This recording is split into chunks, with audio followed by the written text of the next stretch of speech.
हमारे इतिहास के पन्नों में कितने ही साम्राज्यों के उत्थान और पतन की घटनाएं तथा वीर गाथाएं अंकित हैं, जिनके साक्षी रहे हैं अतीत के दस्तावेज, ये दुर्ग, महल, समाधियां, छतरियां, अपने अवशेषों में अतीत को संजोए हुए।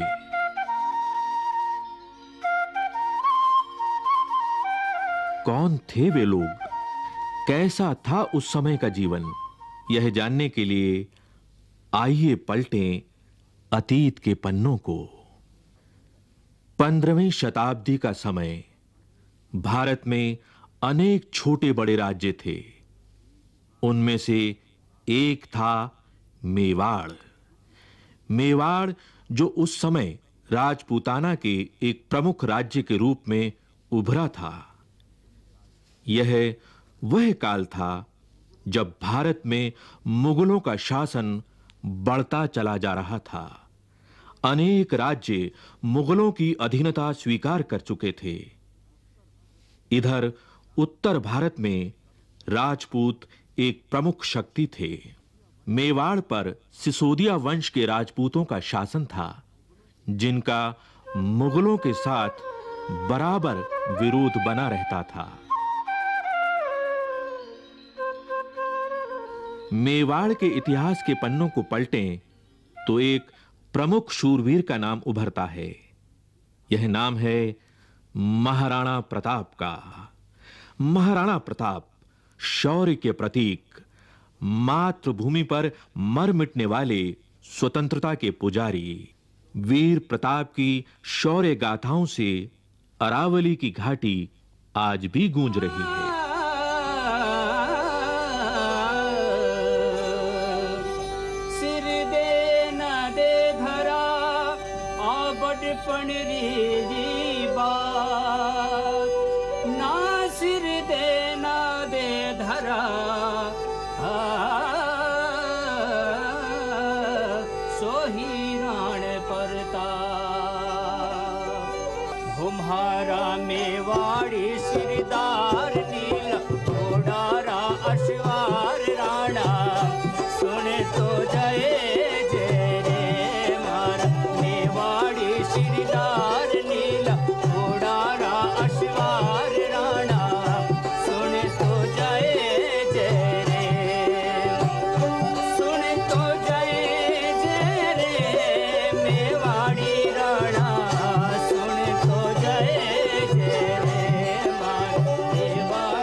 मेवाड़ के दो प्रमुख किले हैं, कुंभलगढ़ और चित्तौड़गढ़।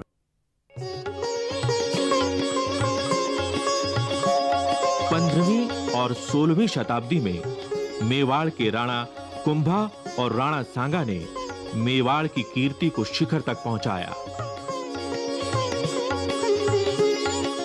उन्हीं के वंशज महाराणा प्रताप का जन्म 9 मई 1540 को कुंभलगढ़ के किले में हुआ। यहीं इसी स्थान पर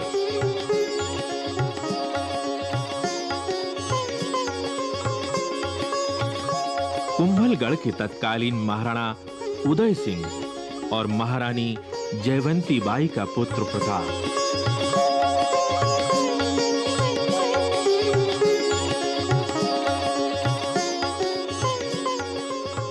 मेवाड़ का उत्तराधिकारी, प्रजा का दुलारा, भीलों की देखरेख में पला बड़ा, जिसे प्यार से वे कूका कहते थे। मेवाड़ का भावी महाराणा वनवासियों के साथ बेहद प्रसन्न रहता। देश प्रेम की ज्वाला उसके हृदय में सदा प्रज्वलित रहती, जो उसे अपने पूर्वजों से विरासत में मिली थी। मेवाड़ सदा से ही मुगलों की आंख की किरकिरी रहा और युद्ध होते रहे। मेवाड़ का राजनीतिक महत्व तो था ही, साथ ही वह गंगा भूमि के व्यापार मार्ग को पश्चिमी तट से जोड़ता था। अतः मेवाड़ को अपने अधीन करना मुगल शासकों के लिए जरूरी हो गया था।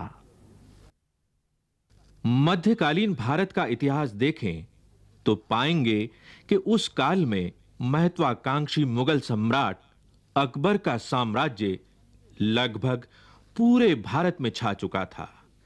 अनेक राजपूत सरदार, यहां तक कि राणा प्रताप के कुछ परिजन भी अकबर की अधीनता स्वीकार कर चुके थे और परिणाम स्वरूप उन्हें मिले थे ऊंचे ओहदे, ऊंची पदवियां और जागीरें। पर राणा प्रताप अकबर जैसे महापराक्रमी सम्राट के सामने नहीं झुके।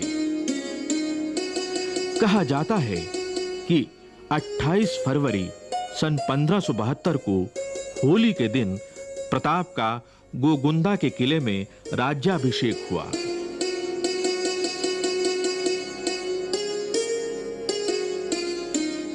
जब प्रताप का राज्याभिषेक हुआ तब उन्हें न कोई राजधानी मिली, न साधनों का जरिया।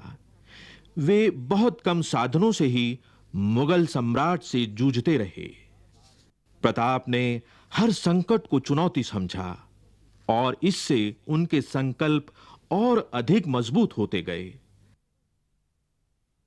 अकबर ने राणा प्रताप को यह समझाने के लिए कि वह उनकी अधीनता स्वीकार कर लें, अनेक दूत भेजे, पर राणा स्वाभिमानी थे, देशभक्त थे, वे नहीं माने। उनका राजसी वैभव छूट गया, किंतु कठिन से कठिन परिस्थितियों में भी राणा प्रताप ने अकबर की अधीनता को स्वीकार नहीं किया।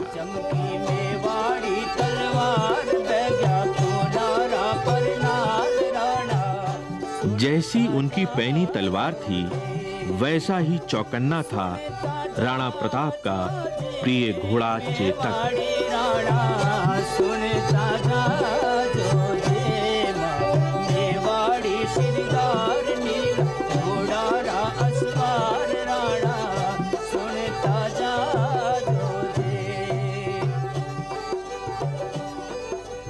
यदि मेवाड़ की भौगोलिक स्थिति को देखें तो पाएंगे कि इसका अधिकांश भाग पथरीला और पहाड़ी है।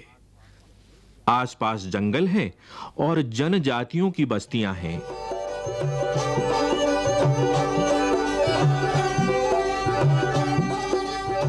राणा प्रताप ने जनजातियों के रणबांकुरों को अपने साथ लिया और युद्ध की तैयारियां करते रहे।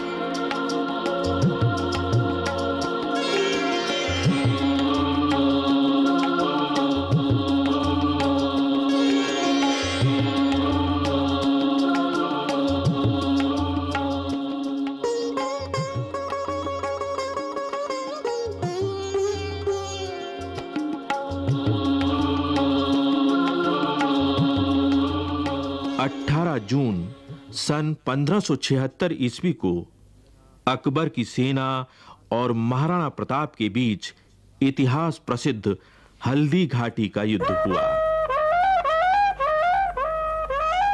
एक ओर राजा मानसिंह के नेतृत्व में अकबर की विशाल सेना थी। कहा जाता है इस सेना में 10,000 घुड़सवार थे और हजारों पैदल सिपाही थे।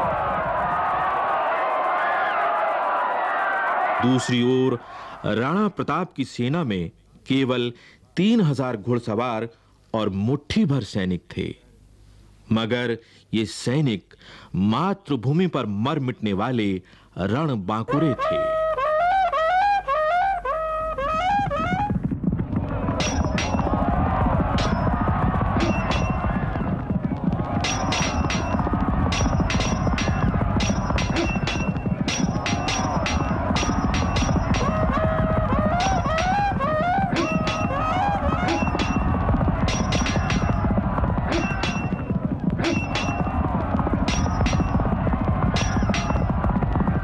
यही वह विश्व प्रसिद्ध हल्दी घाटी है जहाँ से होकर प्रताप की सेनाओं ने इस घाटी को पार करके उस पार खमनोर के समीप खड़ी मुगल सेनाओं से संघर्ष किया था।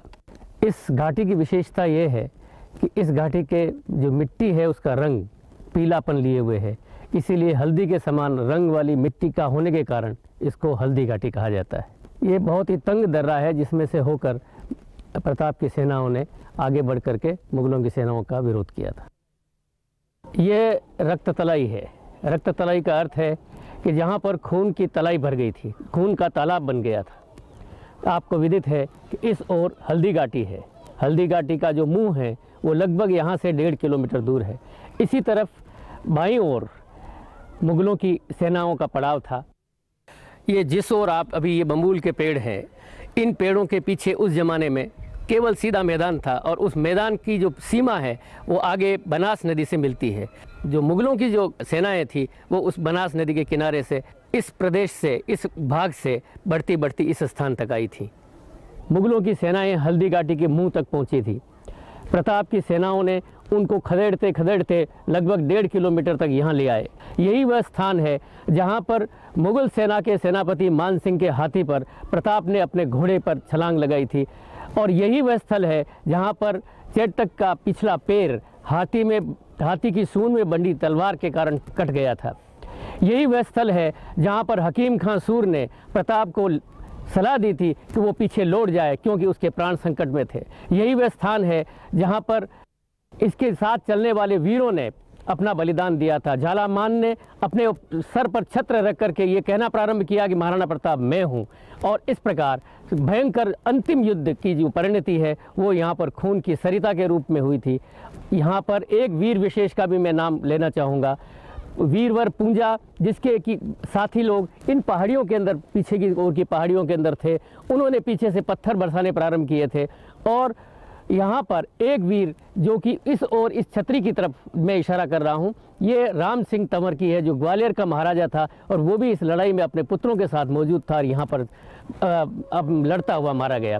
और ये वह मध्य स्थल था जहाँ पर भयंकर युद्ध हुआ। यहाँ पर लाशें पट गई और चारों ओर से घमासान होने लगा। हल्दी घाटी का युद्ध एक दिन में ही समाप्त हो गया। राणा प्रताप के हाथ से गोगुंदा का किला और कुंभलगढ़ निकल गया, लेकिन प्रताप का मस्तक नहीं झुका। हल्दी घाटी युद्ध समाप्त हो जाने पर भी महाराणा प्रताप का संघर्ष जीवन भर चलता रहा। पराजित हो जाने पर भी अरावली की घाटी गूंज उठी प्रताप की कीर्ति और पराक्रम की गाथा से। प्रताप की यशोगाथा मेवाड़ तक ही सीमित नहीं रही, बल्कि समूचे देश में फैल गई।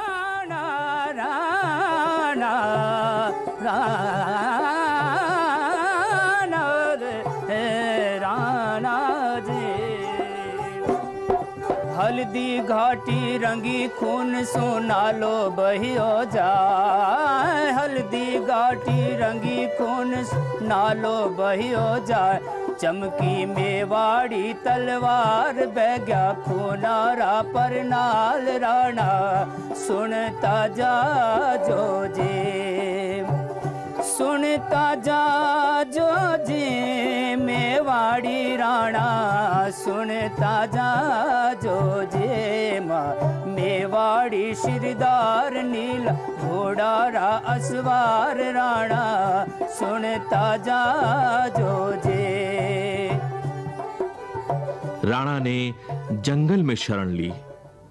हल्दी घाटी युद्ध के पश्चात राणा प्रताप के सामने समस्या थी कि राजधानी कहां ले जाएं। उदयपुर से 16 किलोमीटर दूर एक स्थान था चावंड। चावंड एक ऐसा स्थान था जहां पहुंचने के लिए लंबा पहाड़ी रास्ता पार करना पड़ता था। यहां पानी की भी सुविधा थी। यहीं उन्होंने अपनी नई राजधानी बनाई और शासन व्यवस्था मजबूत की। राणा प्रताप ने भामाशाह और भील सरदारों के साथ मिलकर धन और जनशक्ति संगठित की। राणा प्रताप ने छापा मार युद्ध जारी रखा। सन 1579 के बाद राणा पर मुगलों का दबाव कुछ कम हुआ, क्योंकि अकबर का ध्यान अब पूर्वी भारत के विद्रोह और उत्तर पश्चिमी सीमावर्ती गतिविधियों पर था। राणा ने अवसर का लाभ उठाकर चित्तौड़ और मांडलगढ़ को छोड़ अपने राज्य का एक प्रमुख हिस्सा वापस हासिल कर लिया और मेवाड़ फिर से स्वतंत्र हो गया। ऐसा माना जाता है कि मेवाड़ के सिंह राणा प्रताप शेर का शिकार करते हुए गहरी चोट खाकर घायल हो गए और 19 जनवरी सन 1597 को चावंड में ही महाराणा प्रताप ने अपना शरीर त्याग दिया।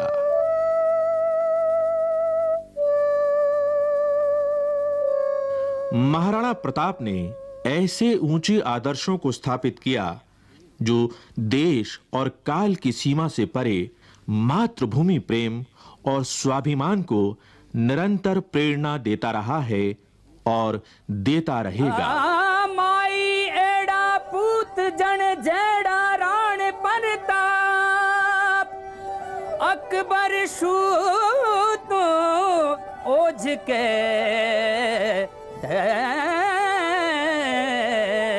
जान शिराण साहब हमारा मेवाड़ी सिरदार लील घोड़ेरा अश्वार राणा सुन तो जाए जो जे मारा मेवाड़ी सिरदार नीला घोड़ेरा अश्वार राणा सुनता जाए जो जी सुनता जा जो जी